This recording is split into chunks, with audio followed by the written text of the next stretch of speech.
Mazmur pasal 119 ayat 1 sampai 8 ini, saudara-saudara, itu menjelaskan bahwa obedient itu juga dituntut di dalam anugerah Tuhan. Dengan kata lain, kita tidak dikehendaki oleh firman Allah dalam arti yang sejati menjadi orang Kristen yang hidup seenaknya, sorry ya dalam bahasa Indonesia, hidup semau gue, tapi hidup di dalam ketaatan. Jadi dari sini kita belajar bahwa alif, huruf yang pertama ini, saudara, alif ini ya, huruf yang pertama ini, alif, itu mengajarkan bahwa hidup suci itu adalah diperintah oleh Tuhan dan ditopang oleh Tuhan. Jadi kalau merupakan satu perintah Tuhan untuk hidup suci, Pak perhatikan tadi ya, bahasa aslinya ya, itu dikatakan begini dengan sangat indah sekali. Asri temime direct, diberkatilah mereka yang jalan hidupnya tidak bercelah. Dimulai dengan Asri, alif, diberkati. Jadi hidup orang percaya itu dimulai dengan diberkati oleh Tuhan. Yaitu untuk berjalan di dalam satu hidup yang blameless, tidak bercacat. Nah, itu merupakan perintah dari Tuhan. Tuhan mengatakan, Hahokim betora Adonai Yahweh, yang berjalan di dalam Taurat Tuhan. Terus berikutnya juga dimulai dengan kata yang sama. Asre nasre idotoum, yang artinya ialah diberkati mereka yang memelihara kesaksian-kesaksian dari Tuhan, janji-janji Tuhan. Terus diikuti dengan kata berikutnya, yaitu bekoliv yedresuhu, yaitu yang mencari dia dengan segenap hatinya. Terus sampai habis itu selalu dimulai dengan kata alif, alif, alif, alif, alif, alif, alif, alif, alif terus. Jadi yang dimaksud oleh Tuhan pada saat kita belajar alif ini, ingatlah bahwa pada saat saudara membuka kitab suci, saudara bertemu dengan huruf yang pertama, alif, artinya aku sudah sedang diberkati, sehingga aku disebut sebagai blessed one, orang yang diberkati. Oke. Jadi dari sini kita menyimpulkan Mazmur 119 itu adalah alfabetik akrostik, artinya itu di strukturnya itu sesuai dengan Hebrew alfabet dari alif sampai kepada tov. Setiap section itu terdiri dari 8 ayat, dan setiap ayat itu yang ada di dalam section dimulai dengan kata Hebrew yang sama. Contohnya ini ya, alif sama-sama alif, bet kata B, kata B ya, bet semuanya bet, gitu ya. Terus itu galit, galit juga galit, galit, galit, galit, galit. Jadi semua galit. Di dalam bahasa lain tidak ada, hanya dalam bahasa Ibrani, dan memiliki makna yang berbeda. Nah, jadi ini bukan sekedar literatur yang indah, tetapi yang ditulis dalam alfabet bahasa Ibrani itu adalah teologia melalui struktur penulisan. Jadi God will speak from A to Z, total dan exhausted. Nah, itu alif.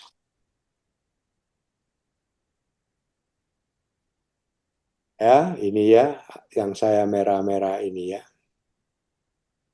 Coba saudara perhatikan. Dari alif menuju berkat, ayat yang kedua. Dari alif menuju berkat yang kedua, ayat yang ketiga. Dari alif menuju kepada perintah Tuhan. Dari alif, ini yang keempat, menuju kepada bimbingan Tuhan. Terus seterusnya sampai selesai. Dan yang terakhir, itu ayat 8 itu, coba saudara perhatikan berbunyi demikian ya. Dari sini itu ya, berbunyi demikian. Ini ada kata alifnya itu dikasih titik 3 itu berarti menjadi E. Jadi bacanya at. Jadi at hakika esmal. Alta azini ameot. Yang artinya ialah aku akan memelihara perintah-perintahmu. Dan aku tidak akan menolak engkau. Jadi karena sudah mendapat berkat, dia mengucap syukur kepada Tuhan diikuti dengan sebuah komitmen dalam hidup. Dan ini adalah peta kehidupan orang percaya. Dimulai berkat Tuhan, diakhiri dengan syukur dan komitmen. Oke, kalau saudara membaca satu bagian Alkitab yang paling membosankan di dunia, yaitu Nehemia pasal 11, itu isinya nama-nama melulu. Isinya nama-nama melulu. Tapi dari Nehemia 1, Tuhan menyuruh Nehemia untuk pulang. Saya selanjutnya dibangun tembok dengan penuh tantangan. Terus akhirnya tembok selesai, mau dibangun bait suci, itu dimulai dengan pembacaan Taurat Tuhan. Dibangun pintu-pintu gerbang. Setelah itu sudah selesai, akhirnya dibangunlah kota Yerusalem. Nah, pada saat sudah bekerja luar biasa keras, masuklah pasal 11. Pasal 11 itu temanya cuma satu. Setelah bekerja keras, berakhir dengan ucapan syukur kepada Tuhan. Ya, itu adalah peta kehidupan orang percaya. Jadi alif ini, saudara, alif ini membuka Mazmur 118 dengan berkat yang keluar melalui cara hidup yang sejajar dengan apa yang dijanjikan oleh Tuhan. Yaitu kehidupan yang diberkati tidak digambarkan dalam hal kenyamanan, kekayaan atau kesuksesan, tetapi sebagai kehidupan yang diperintah oleh Taurat Tuhan. Bait pertama ini menetapkan bahwa perkembangan manusia sejati dimulai dengan kehendak Tuhan yang diwahyukan. Oke, yaitu firman Allah. Jadi strukturnya begini, saudara. Ya, seperti yang saya ceritakan tadi. Jadi ayat 1 sampai 3 dan diakhiri dengan komitmen untuk tidak meninggalkan kasih sayangnya pada Tuhan. Nah, dari alif ini, huruf yang pertama kita belajar berkat di dalam Alkitab itu dimulai dari orientation, bukan achievement. Pujian itu bukan sekedar external compliment, tapi the whole sampai seterusnya. Jadi alif, huruf pertama alif ini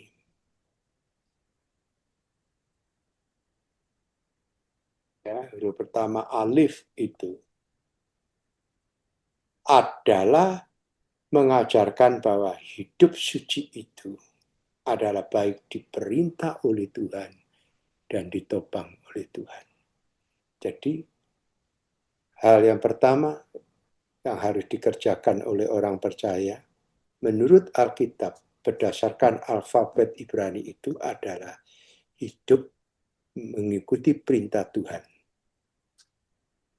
Nah, susah kan mengikuti perintah Tuhan, tapi Tuhan mengatakan, aku akan menopang cara hidupmu.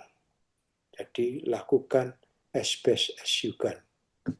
Kalau bergantung sama aku, kata Tuhan, as best as you can. You cannot do it, it's fine, I will support you. Yang disebut I will support you itu artinya anugerahku selalu cukup bagimu, tidak akan pernah berkurang. Kau jatuh, aku angkat kembali. Alif. Any question dari situ? Ya. Jadi Alif ini mengajarkan hidup diberkati dimulai ketika direction secara keseluruhan, arah hidup keseluruhan dari seseorang itu paralel dengan firman Allah. Jadi kalau saudara tidak merasa diberkati, cobalah bertanya. Seperti Daud bertanya dalam Mazmur 139. Selidikilah hatiku, ya Tuhan, kenalah akan pikiranku. Kalau jalanku serong, luruskanlah. Artinya dia ingin mengetahui apakah hidupku itu align dengan firman Allah, sejajar, sebaris dengan firman Allah. Ada pertanyaan? Jadi, hidup diberkati tidak diketemukan dengan cara mengikuti personal instinct. Seolah-olah kamu benar, seolah-olah kamu hidup dalam firman, seolah-olah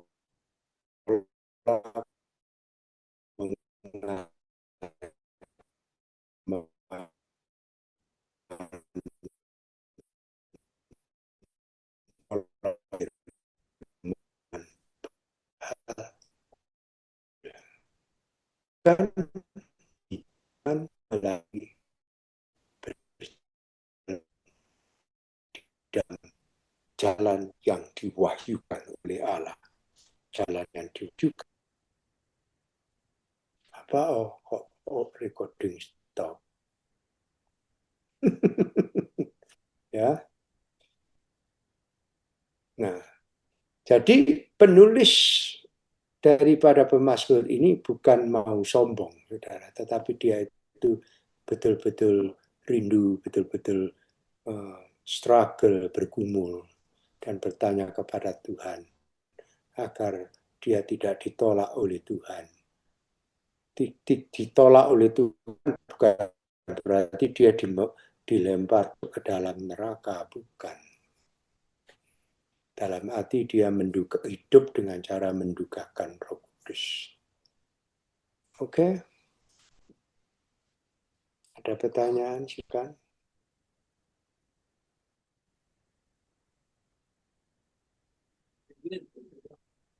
Ini ya, jangan lupa ini ya.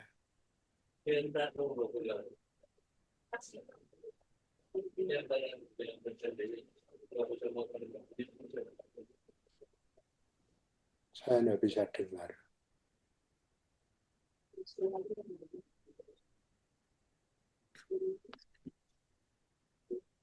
Suaranya tidak bisa ditangkap.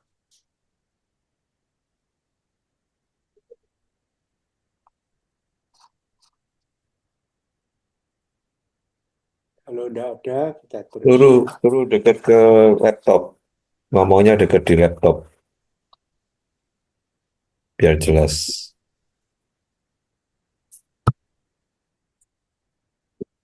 Itu Andre. Iya. Oh ya, Andre itu.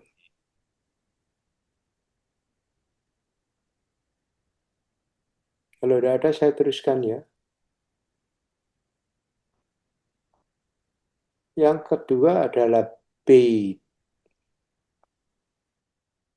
Nah, bait ini kalau saudara memperhatikan gambar kuno tadi, pada kata-kata itu. Nah, ini bait ya, yang stanza yang kedua ini. Bait, bait, bait, bait, bait, dan seterusnya. Jadi, alif, bait, gimil, dalit, he, wo, jayin. Jadi dimulai alif, bait. Sekarang masuk yang kedua, bait. Nah, apakah yang diwahyukan oleh Tuhan melalui kata yang sederhana yaitu bait ini? Kalau saudara memperhatikan kata bait ini, itu dimulai dengan ayat 9. Ayat 9 itu berkata, Beiko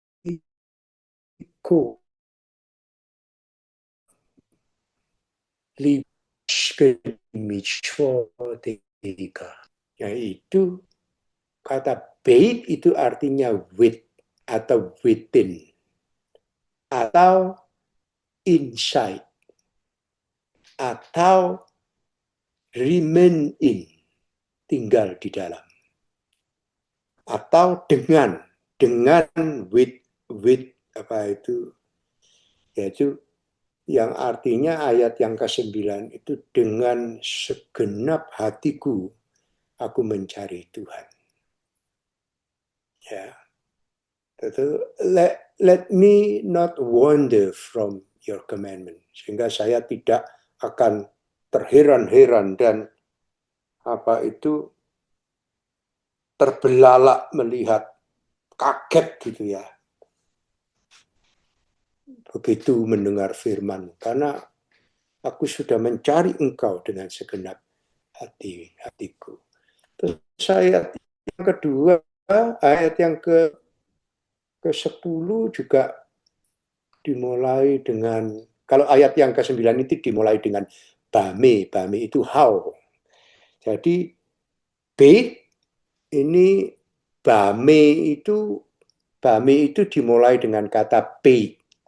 Artinya bisa how dengan cara bagaimana, bisa dengan kata with, bisa dengan artinya within dan seterusnya. Jadi yang pertama itu adalah bame yeshake, naar et orho. Bagaimana seorang muda itu bisa memelihara jalannya secara murni. Terus jawabannya adalah lismor ketwarga, dengan menjaga hatinya sesuai dengan firman Allah, atau dengan menjaganya. Tapi dalam bentuk bahasa Ibrani ada satu akar kata yang mengatakan lev. Lev itu adalah hati. Nah, semuanya itu dimulai dengan bait. Artinya sesungguhnya apa toh? Kok pakai kata bait itu sesungguhnya apa? Jadi bait itu bergerak, saudara-saudara, dari arah hidup kepada the inner formation of life, kepada formasi kehidupan. Jadi dari arah kepada formasi, dari berjalan kepada pengikutan. Jadi sentral yang diperhatikan di sini adalah purity, kemurnian. Secara khusus di dalam cara hidupnya orang-orang muda. Artinya orang yang tidak berpengalaman, orang yang ignorant terhadap kitab suci, orang yang merasa tahu kebenaran firman Tuhan, itu diminta oleh Tuhan, tidak apa yang engkau pikirkan yang aku perlukan. Engkau harus mengenal apa yang disebut bait. In the word, di dalam with, atau how do you keep kamu punya purity. Yang diminta oleh Tuhan sebagai orang yang tidak berpengalaman hidup di dalam firman Tuhan itu diwahyukan dalam kata yang kedua yang disebut bait itu untuk tinggal diam atau live within in atau live remain in di dalam kesucian atau kemurnian. Jadi kalau dijawab dengan cara bagaimana orang muda itu menjaga kemurniannya, yaitu dengan menjaga dirinya begitu rupa. Yang diminta oleh Tuhan itu bukan menjaga dalam pengertian teknik secara moral, bukan internalization of God's word, bukan memasukkan firman Tuhan sesuai dengan akal budinya, pengertiannya, bukan begitu. Tapi bathe in artinya hidup di dalam. Yang dimaksud hidup di dalam itu ialah cobalah engkau dalam bahasa sekarang itu menenggelamkan dirimu di dalam kehadiran Tuhan.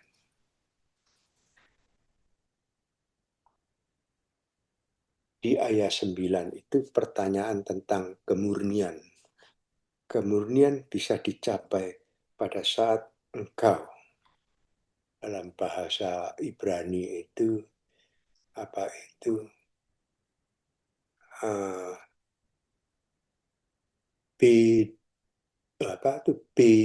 Bepiki dereka ashiha. Artinya aku menenggelamkan diriku di dalam memeditasikan firman Allah. Jadi yang dimaksud bait itu tinggallah di dalam kehadiran Tuhan. Hidup menenggelamkan diri atau membaptiskan diri di dalam kehadiran Tuhan melalui firman-Nya. Nah, itu keindahan dari kata ini, bait. Bait itu artinya within, remain in.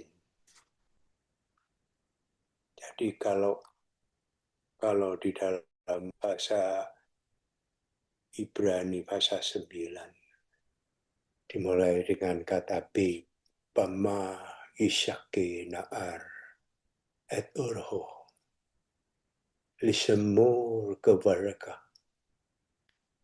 bekoli bidarastika altaskeni mimishwari teka ika belibi safanti imreteka lemahan lo ohetalah. Aku sudah store up, sudah menyimpan firman-Mu dalam hatiku. Store up itu artinya I live within your word. Aku menaruh diriku di dalam firman-Mu. That I might not sin against you. Dan seterusnya. Jadi ini adalah kalau saudara membaca Mazmur 119 tanpa mengerti arti bait ini, saudara akan tidak bisa mengerti Mazmur 119 ayat 9 sampai dengan ayat 14 tadi. Oke. Tadi oleh sebab itu Daud mengatakan, izinkanlah aku memeditasikan firman-Mu siang dan malam. Artinya tenggelam di dalamnya. Ini ya. Di pertanyaan orang muda menjaga kemurnian sampai bagian yang terakhir ayat 16 berbunyi Behu koteyeka esta asha lo iksha de barakah. Saya akan menyukai, menyenangi, mencerna hukum-hukum. Tetapi di dalam kata bait ini diartikan I will immerse myself in your statue. Jadi aku akan menenggelamkan diriku sendiri di dalam firman-Mu. I will not forget your word at all. Hingga aku tidak pernah melupakan karena seantero hidupku dari atas ke bawah seperti Mazmur pasal 121, dari atas, dari bawah, dari luar, dari dalam itu aku terlindungi. Itu ya. Jadi bait itu bergerak dari arah perjalanan yang sifatnya itu satu arah, itu menuju kepada inner transformation, inner formation of life, masuk di dalam di sebuah kedalaman hidup. Jadi bukan hanya mendatar begini, tapi masuk ke dalam, gitu ya. Jadi sentral khususnya itu adalah purity. Nah, pada saat kita dibaptis, itu kan kita ditenggelamkan. Pelaksanaan baptism itu sama dengan purification, memurnikan engkau kembali. Oke? Ini ya kata B.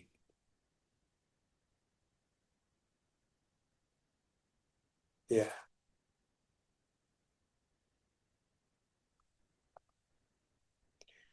Ini ya. Jadi B bergerak dari arah kehidupan ke pembentukan batin kehidupan.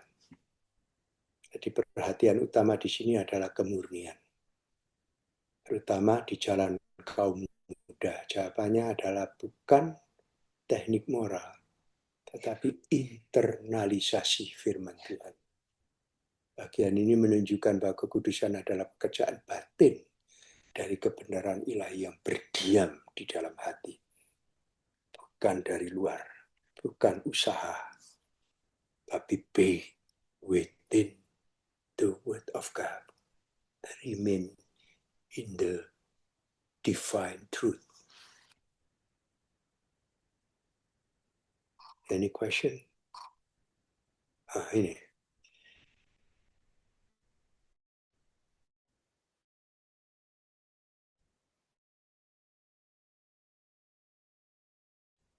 Jadi itu berbicara mencari purity itu dengan segenap hati. Ayat 11, ini penjelasan dari kata bait tadi ya. Ayat 11 memberikan gambaran sentral, yaitu the word store in the heart. Firman Allah memenuhi hidupku, mengisi hidupku, store of my life. Setelah dipenuhi, ayat 12 itu doa sebagai instruksi dari Tuhan, dan seterusnya. Oke. Jadi bait itu mengajarkan purity itu never merely behavior, bukan sekedar tingkah laku. Bukan merely behavior management, bukan tingkah laku yang dimanage sedemikian rupa, seolah-olah sopan, lembut, halus, bukan itu. Itu adalah buah dari hati yang memvalue, menjadikan firman Allah itu sebagai incomparable harta yang tidak bisa dibandingkan dengan hal apapun. Sehingga saudara memiliki kesadaran dan kemauan untuk tinggal di dalam. Jadi pemazmur itu tidak mengatakan I'm strong enough not to sin. Saya cukup kuat untuk tidak berdosa, bukan itu. Tetapi dia mengatakan saya sudah menyembunyikan firman di dalam hatiku, atau aku sudah menyimpan firman-Mu dalam hatiku. Jadi bait ini menunjukkan satu gerakan penuh dari discipleship, kemuritan, pencarian, store up, learn, speak, rejoice, meditate, delight, remember, untuk menuju kepada kekudusan yang bertumbuh ke segala arah di dalam firman. Bukan hanya mendengar, tetapi jatuh cinta. Jatuh cinta itu dikatakan di dalam firman Tuhan adalah menjadi satu daging, menjadi unity, menjadi union with Christ. Sekali lagi berbicara tentang remain in Christ, atau in Christ the Lord, atau with Christ the Lord. Nah, itu arti kata daripada within. Jadi bait ini mengajarkan a pure life come. Jadi kemurnian hati, kemurnian hidup itu datang dari hati yang dipenuhi, hati yang diajar, hati yang tenggelam dan jatuh cinta di dalam firman. Any question? Ya, Pak. Tanya. Ya. Kalau huruf A, B, C itu kan nggak ada artinya. Kenapa kok huruf Hebrew itu bisa ada artinya gitu ya? Nah, Yang saat itulah yang dipakai oleh Roh Kudus. Itu salah satu alasan kenapa Tuhan memilih Hebrew. Kenapa Tuhan memilih Greek itu juga punya alasan. Salah satu alasan yang kita buka itu dituliskan dalam Mazmur 119 begitu detail tentang Aleph, Bet, Gimel, Dalet, He, Wo, Jayin sampai kepada Tov. Secara incredible, secara luar biasa. Bahkan tidak ada satu bahasa pun di muka bumi ini, termasuk bahasa Tionghoa, yang bisa mengungkapkan hal ini secara komprehensif. Itu. Dari satu kata aja loh, Tuhan Yesus itu mengatakan satu iota aja tidak akan pernah dibatalkan. Berarti satu iota itu memiliki incomparable value yang luar biasa. Bahkan Tuhan Yesus mengatakan sampai dunia kiamat, sampai dunia itu runtuh, itu satu iota tidak pernah dibatalkan. Luar biasa. Luar biasa. Jadi satu kata daripada firman Allah itu diilhamkan oleh Roh Kudus. Ditaruh di mana? Saya membaca Mazmur 119 saja, saya terkagum-kagum. Kok bisa begini? Begitu. Ini ada kalau Aleph tadi artinya apa, Pak? Sorry. apa? Kalau Aleph itu artinya Alif. apa? Aleph. Alif itu adalah beginning. Alif, A itu artinya the beginning. Jadi the beginning hidup kita dimulai dengan Allah, dengan berkat Allah. Pada waktu Tuhan selesai mencipta, apa yang Tuhan lakukan? Tuhan memberkati ciptaannya itu lebih dulu, supaya manusia boleh start memulai hidup. Itu Alif. Jadi jangan berhenti pada alif, jangan berhenti pada berkat. Ada seterusnya. Bait kamu diminta oleh Tuhan untuk menjaga kemurnianmu dengan cara hidup di dalam Dia. Banyak orang Kristen itu sudah diberkati berhenti. Seperti perumpamaan Tuhan itu jelas. Loh, tadi kan ada 10 orang, kenapa kok tinggal satu? Karena yang 9 lari, lupa. Banyak orang percaya itu begitu. Tapi jadi bahasa Ibrani itu don't stop pada alih. Ada masih banyak the journey of life. Nanti saya terangkan, saudara kaget. Kenapa saya tidak sadar akan hal ini selama saya menjadi orang Kristen. Alif, B, Gimel, Dalet, Jain. Jadi berhati-hatilah kepada pembawa firman yang notabene-nya tidak mengerti bahasa Alkitab.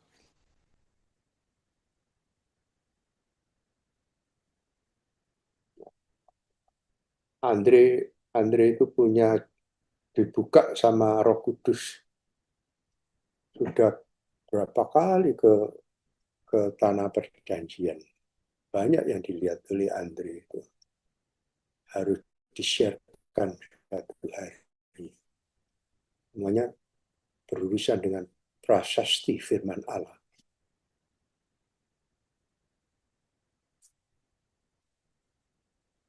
Oke.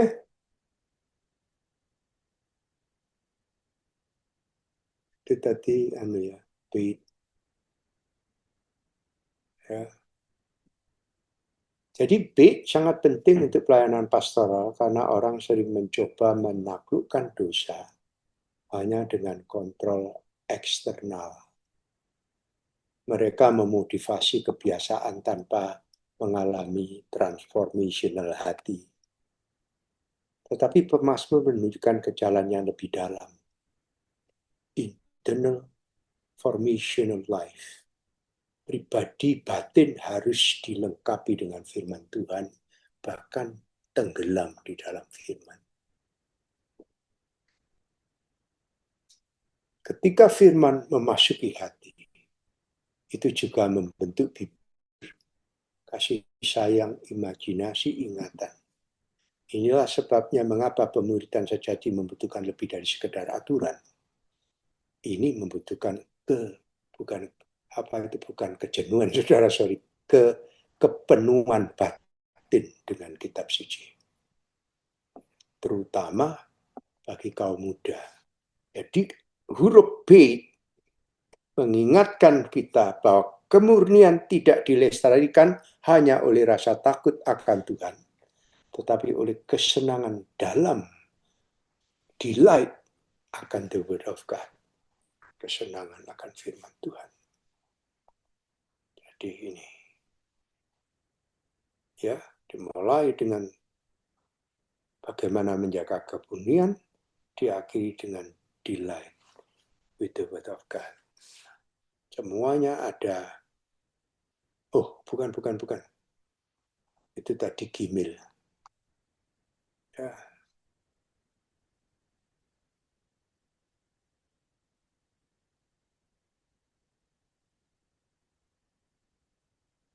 Oke, ada pertanyaan?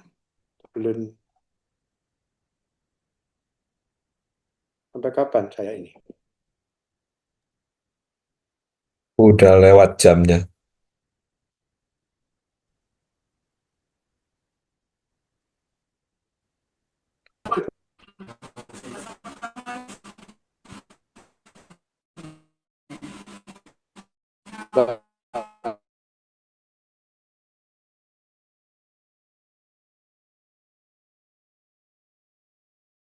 Bahasa yang dipilih oleh Roh Kudus untuk mewahyukan firman-Nya.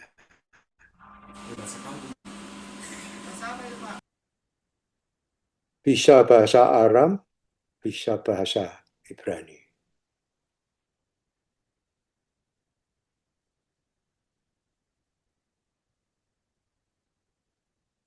Karena mengapa Tuhan memakai Ibrani dan Yunani? Versible adalah Ibrani pertama-tama. Karena firman Tuhan Ibrani dipakai sepenuhnya oleh Tuhan untuk mengakomodasi wahyu yang berisi pikiran-pikiran dan perasaan-perasaan hati Allah. Jadi kalau Allah berkomunikasi, komunikasi yang dipakai adalah komunikasi bahasa yang dipilih oleh Tuhan. Nah, sebelum terjadi menara Babel, manusia hanya memakai satu bahasa, yaitu bahasa Ibrani. Pada waktu Adam dan Hawa keluar dari Taman Eden, dia dan anak-anaknya memakai bahasa Ibrani. Oleh sebab itu, Musa memiliki kemampuan sesuai dengan yang diwahyukan oleh Allah untuk menuliskan komunikasi yang berlangsung di dalam Taman Firdaus. Jadi, Tuhan memang sengaja memakai bahasa ini, kita sebut sebagai bahasa yang kudus, sebagai alat komunikasi antara Dia dengan kita.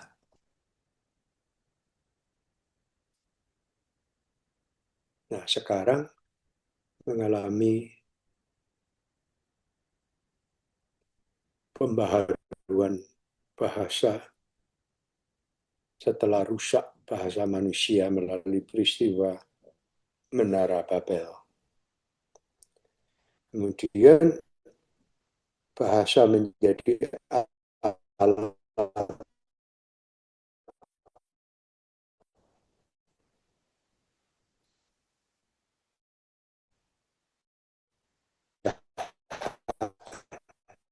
menjadi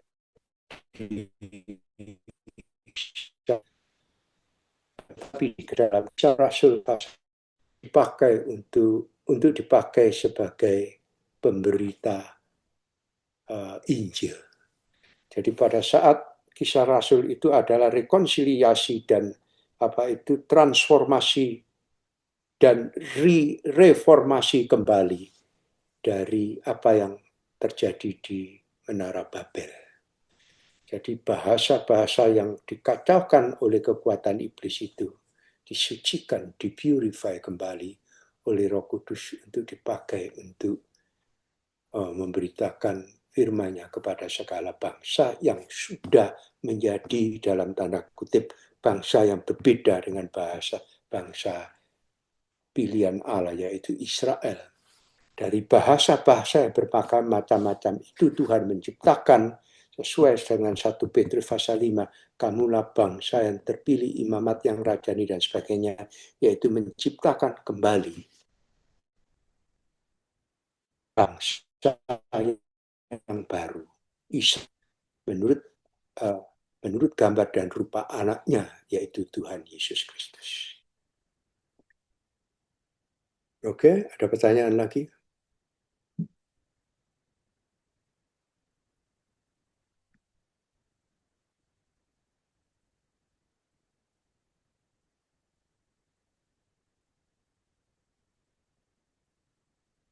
Di lembah Goshen itu memakai bahasa apa, Andre?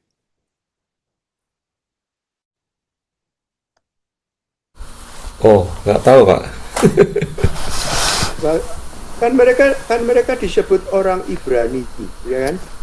Iya. Mereka disebut orang Ibrani. Oleh sebab itu, karena mereka memakai bahasa Ibrani. Ya, ini saya lihat di chat GPT itu. Sedangkan Musa bisa bahasa Ibrani, bisa bahasa. Saya barusan lihat di chat GPT katanya. Oh, Ada lagi pertanyaan? Iya Pak Emil. Saya mau tanya.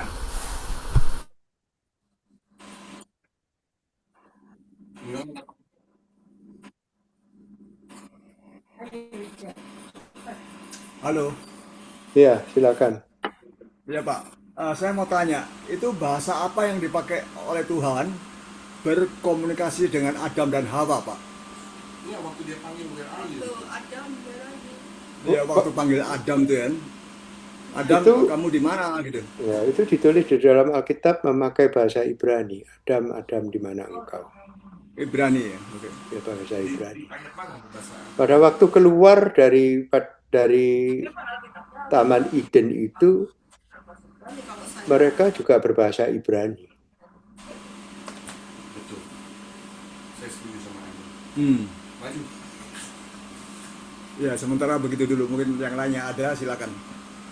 Loh, itu karena Alkitabnya bahasa Ibrani, ditulisnya dalam bahasa Ibrani. Kalau bahasa Indonesia tulisnya bahasa Indonesia itu. Benar sih. Benar sih ya. Ngomong apa? Tidak jelas Bahasa saya. Inggris, bahasa Inggris. Tapi yang jelas bukan bahasa Indonesia.